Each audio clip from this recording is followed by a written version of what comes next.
வெனிசுலாவை குண்டுவீசி தாக்கிய அமெரிக்கா. தேன்கனிக்கோட்டையில் மாநில செயலாளர் தலைமையில் இந்திய கம்யூனிஸ்ட் கட்சியினர் ஆர்ப்பாட்டம் நடைபெற்றது.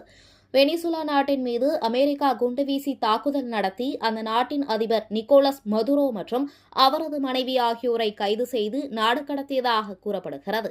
அமெரிக்காவின் ஏகாதிபத்திய நடவடிக்கைக்கு எதிர்ப்பு தெரிவித்து தேன்கனிக்கோட்டையில் இந்திய கம்யூனிஸ்ட் கட்சி சார்பில் கண்டன ஆர்ப்பாட்டம் நடைபெற்றது.